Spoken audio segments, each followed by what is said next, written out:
Hello, well, we start with that breaking news in the last hour or so. Iran claiming to have shot down a US fighter jet over the west of the country. Iranian state media publishing pictures and videos apparently showing parts of the downed US fighter jet and one of the ejector seats as well. Now, if this is confirmed, it would be the first time since the beginning of the war that a US jet has been shot down by Iranian enemy fire. Two sources have confirmed to our American partner CBS News that an American search and rescue effort is now underway. It isn't known for sure how many crew were on board. We think two. Images posted on social media and verified by CBS News showed a refueling plane and two helicopters flying low in the region. That would be consistent with a US search and rescue mission for those two crew members, if indeed they have managed to safely eject. Earlier on, an Iranian state TV newsreader for a local channel reported that there'll be a reward, a bounty for anybody who captures the pilot or indeed the two crew alive. Let's talk to Mikey Kay, our military analyst for the BBC's Security Brief programme. Mikey, well, this would indeed, if they are captured, if they're alive, if they've ejected, be a huge propaganda victory for the Iranians. But what do we know so far about this aircraft, what kind of aircraft it is and what's happened to it? Yeah, we can come to the what's called CSAR, Combat Search and Rescue operation that's going on just in a second. But let me just talk the viewers through what the F-15E Strike Eagle is. I think we've got a shot of it here. We can just hold on that. It's a multi-role fighter, which means that it can do operations that are air-to-air. And we've seen jets like this in Iraq on what's called drone cap, drone combat air patrol. Basically, they're there to take out Shahed 136 drones, but they can also do air-to-ground as well, so they can do precision bombing and they can be used dual purpose.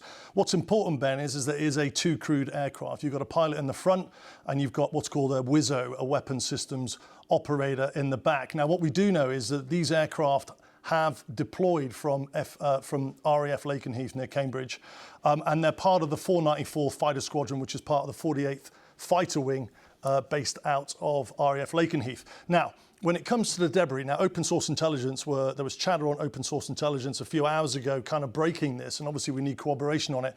But if we can just go back to the main jet that we've just saw, I just want to cue the viewers in to the rear of that aircraft. You can see where the LN is, it's a tail fin. And I want the viewers' eyes to be cast just above where the LN is. There's a badge which will come in and there's a red stripe. Now, if the viewer holds that thought, now if we can go to look at what the debris is that's coming out on open source intelligence channels, what you'll see is basically what looks or striking similarity to the top half of that tail fin you've just saw on the jet. So you've got the red stripe on the top, and then you've got a badge which is USAF in Europe badge as well. So looking at that debris alone, there are striking similarities, Ben, between that and the 494th Fighter Squadron jets, the F-15s that have been deployed into the regions and have been on combat operations every day. Now, what we don't know, Ben, is how the aircraft could have come down. As I said earlier, these aircraft have been on air-to-air missions against drones. We know that 3 of them were shot down by friendly fire, Q-80, F-18, early on in Operation Epic Fury, or it could be a technical fault. So we don't know that. We don't know the exact geolocation of the debris, but we do have sources to say that confirmation of an F-15E being shot down has been confirmed.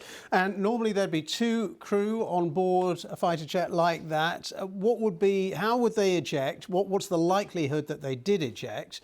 And what will they be going through now? If they have ejected, they're on the ground, they're terrified, presumably, that the Iranians are going to come and get them, and they're hoping, against hope, that the American search and rescue team will get there first. Yeah, I mean, an ejection is the last port of call, and an ejection is considered when there's been a catastrophic failure with the aircraft. So basically, the aircraft isn't flyable. That can be an engine fire, it could be a surface-to-air missile strike, it could be a catastrophic hydraulic failure, it could be anything. Now, on ejection, it's quite a brutal process. The ejection seat, the crew are ejected outside of the cockpit up to 25 G. they'll be going into an airflow of probably over 300 knots. So they're getting hit in the face with 300 knots, and they're getting punched out of an airplane at about 25 G. They'll have what's called restraints around their legs and potentially around their arms. So as the ejection seat comes out of the aircraft, it will pull everything in, so their legs and arms aren't affected when they get out of the airplane. Now, what happens is, depending on the height of the aircraft, usually if the aircraft is above 10,000 feet, the ejection seat with the pilot will come out, and then as it passes through 10,000 feet, there's a barometric gauge on the ejection seat that will automatically release the ejection seat. So the ejection seat falls away, and then basically the pilots will parachute onto the ground. So surviving that alone is brutal. But then, as you were talking about, then they go into survival mode. And when I was on operations in Baghdad, we did a SERI course. SERI stands for Survival, Evasion, Resistance and Escape. And part of that is escape and evasion. So these pilots, they'll be equipped with probably a short barrel 9mm weapon, which effectively is quite, it's not as useful as you might think against a hunter force. And what they'll be doing is they'll be going into escape and evasion mode. So they'll go to ground during the day, and they'll try and move at night. They'll have a compass on them, and they'll be heading westbound, obviously, because that's the closest border. That's assuming they're together. I guess they've got to, if there are two of them, they've got to find each other, haven't they, when they get to the ground? Right, absolutely. I mean, co-locating each other will be one thing. Moving as a team will be one thing. We don't know if they're injured. The landing can be quite severe, so they might break a leg, they might break a limb, which might make mobility really, really problematic. But I think we've got a map as well of Kazakhstan province that we can just bring up here. And when you're doing sort of investigative stuff like this, Ben, as you know, you start looking at joining the dots, and you can see the proximity of that province next to the Iraqi border. So that would make sense. Now, we spoke about combat search and rescue earlier on. The crew will have in their jacket a beacon. It's called a PRC 112. And as soon as that ejection happens, that beacon will start transmitting their location and alert the combat search and rescue crews straight away. Now, it's highly likely that will be encrypted for obvious reasons, so the Iranians can't track it, but that beacon does have an emergency non-encrypted frequency as well, but it'll likely be an encrypted bleep on the screen. So what does that do? That then initiates what's called combat search and rescue. Combat search and rescue will be on 24/7 standby because these jets are doing 24/7 operations. And that will likely involve what's called a couple of HH-60 Jolly Green 2 helicopters. I think we can show the viewers a picture of the, yeah, there we go. Now, this is effectively, Ben, a Black Hawk helicopter that has been kitted out for these type of operations. And I want the viewers just to note, on the very front of that helicopter, you can see a refueling probe. Now, this is absolutely critical because these aircraft will be going fairly deep into Iran, and then they'll be utilizing what's called an HHC-130 Juliet Hercules. I think we've got a picture of that as well.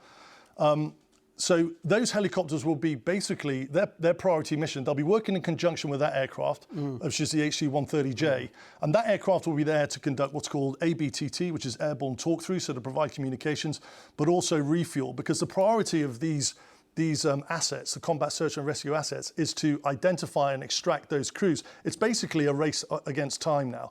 And there'll be a hunter force, which, I mean, will be sizable because this will be a priority for the Iranians. You're talking about the Iranians now, yeah. I mean, hunting them down, these two crew. And they'll have significant capability. They'll have long-barreled weapons, so they can shoot further. The crews will have short-barreled weapons, and then they'll also have night imaging, thermal imaging capability. So the protocol is for these crews to move by night. The Iranians will be expecting that. So they'll have the thermal imaging cameras, they'll have probably helicopters over the area where the crews have been shot down. And again, it's a race for time to see if the CSAR operators can get their hands on the crews first, or whether the Iranian hunters can do that. You talked about that search and rescue mission, and CBS News again have said that they have images of a refueling plane and two helicopters flying low over that province that you were talking about. So it does look like there is some sort of American search and rescue operation underway. Yeah, again, if you start joining the dots, you've got the debris, which is commensurate with the 494 Fighter Squadron out of Lakenheath. We know they're in theatre. That's point one.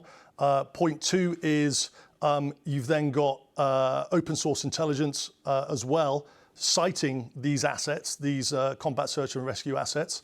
And then the geolocation of those is over the province of Kazakhstan. So when you start joining all the dots together, the plausibility of this and the actual operation that's ongoing, that's reported on open source intelligence, starts to make sense.